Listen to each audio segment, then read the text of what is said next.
Reactor online. Sensors online. Weapons online. All systems nominal.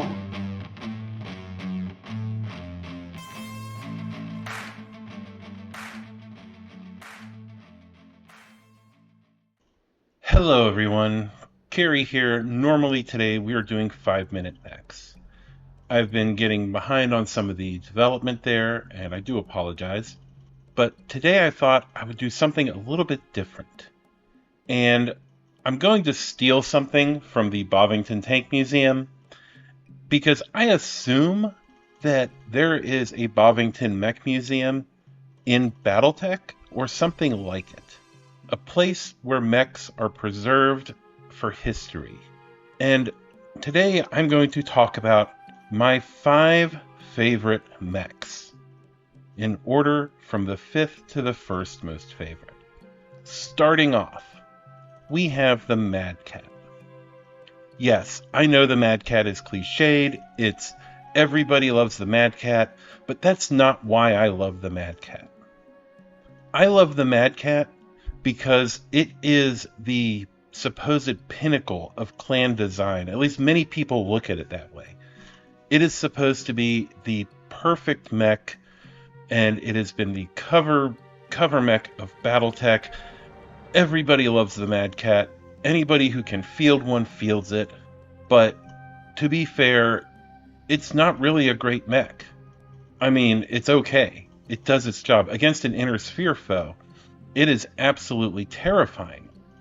But when compared to other 75-ton mechs, well, it's not as good as some of the other things that are out there, some of the other choices. Even some lighter mechs are better than the Mad Cat.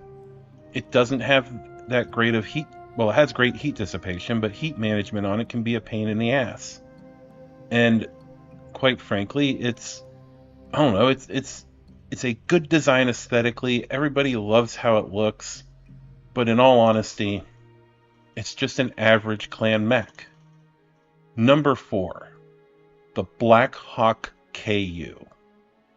So, the Blackhawk KU is an interesting mech. It's something that the Inner Sphere took from the clans and said, we can do this. And in a way, they actually made something that is better than the original, with technology that does not even meet clan standards. It's not even as good technologically as what it copies. But because of the efficiency of the medium laser, to be fair, the Blackhawk KU is an astoundingly effective mech. And I have used it many times. I absolutely love the Blackhawk KU. It looks weird. It's blocky. It is not elegant by any means. The clan version is this elegant little monster of a 50 ton or 55 ton. I can't remember off the top of my head. But the Blackhawk KU, they had to up it to 60 tons. They shoved standard mediums and inner sphere medium pulse lasers into it. It's very bad at range, but it's also very good in an environment if you can get it into built up terrain. If you can get it into a place where it can knife fight, it will knife fight with the best of them. It will absolutely slaughter other mechs in the same weight bracket. In a heavily wooded or an urban environment, it's terrifying. It's effective, and it's beautiful to behold. Number 3, the Rakshasa. Now, I know I mentioned earlier that the Mad Cat's on the list because it's both the pinnacle of clan design, supposedly, and it is not the best mech. Well, the Rakshasa is obviously an inner sphere attempt to copy the Mad Cat. And they tried. Now, I know that sounds really dumb, but this is the opposite of the Blackhawk KU. This is what happens when a state that feels so powerful, that has literally eaten half of the Capellan Confederation, has kept the Draconis Combine and the Free Worlds League at bay. Mainly the Draconis Combine and the Free Worlds League. Nothing really until Guerrero, and that's well after the Rakshasa. Anyway, the Rakshasa is a symbol of that hubris. Much like the Mad Cat is a symbol of the clan's confidence in themselves, the Rakshasa is a symbol of the confidence that the Federated Sons have in themselves. The other reason I like it is because the Rakshasa, while yes, it's a middling mech at best, as far as the copies of the Mad Cat, when finally allowed to be itself, when finally allowed to incorporate the ethos of the Federated Sons with the rotary autocannon, and just it becomes a really good heavy mech. And the fact that in order to make the Rakshasa good, the Federated Sons had to stop copying the clans and just embrace who they were, makes the Rakshasa one of my favorite mechs. Number 2 on this list is something that I'm sure all of you have seen coming, and of course my list is very heavy oriented. It would be the Marauder. Now the Marauder is another one of these mechs. It's a flawed mech, and it's flawed in a way that's different than the Mad Cat or the Rakshasa. It is flawed in a way that can only be described as necessity. The Mad Cat the Marauder has one job. The Marauder has a job of hitting things at long range.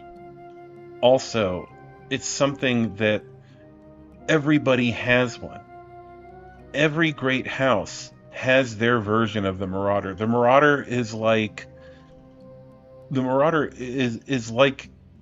breakfast.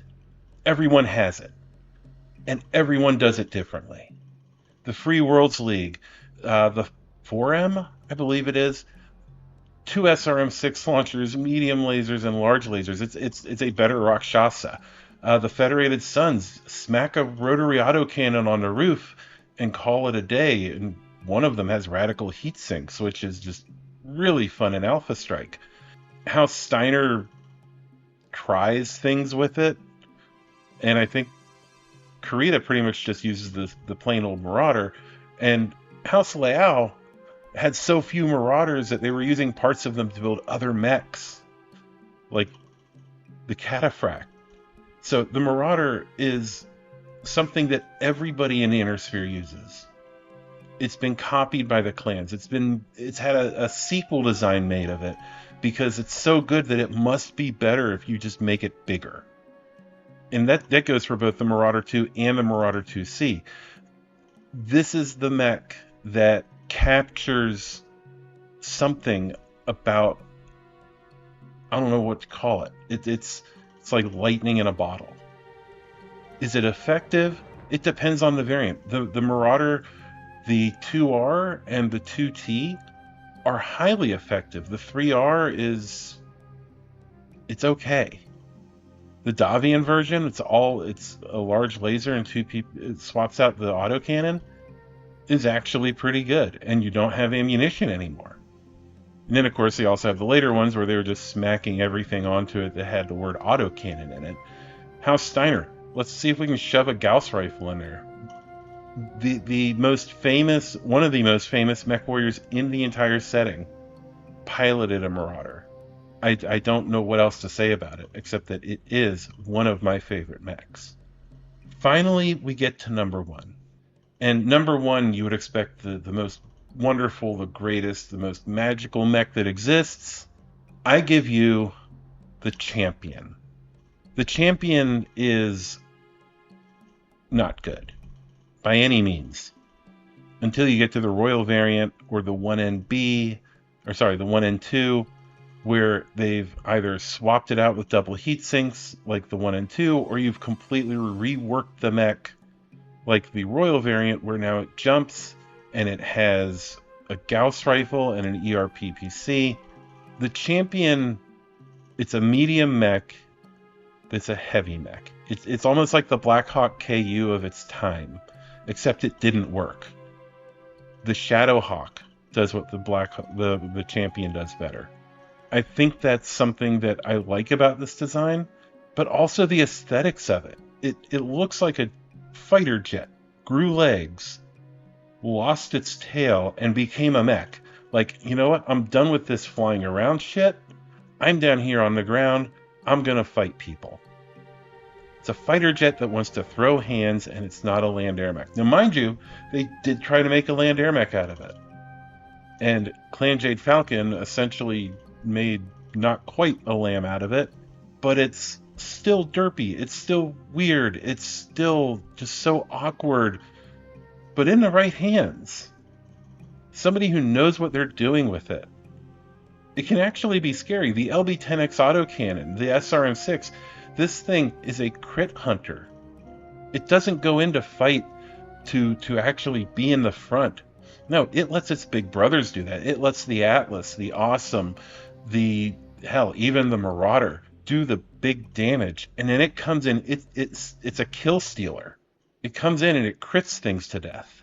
So even though it's awkward and weird and just not the best mech overall or in general, because of that weirdness, because of that strange, weird look, the weird role that it fills, even though that role could be filled by a lighter mech.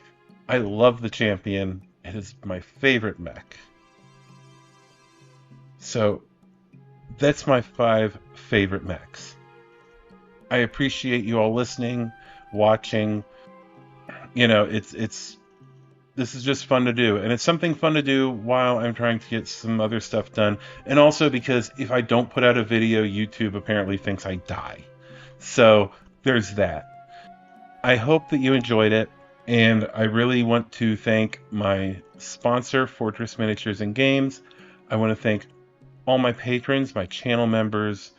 If you want to support the channel, support the podcast, you can become a patron at patreon.com.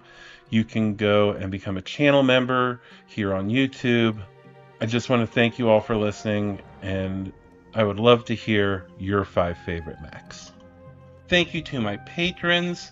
At Captain, we have Sarah. Lieutenants, we have Boy in a Box and Nasty Taurus. Sergeants, BZ Archer, Steven, Faz, Housemaster Poding, and Country Fried Minis.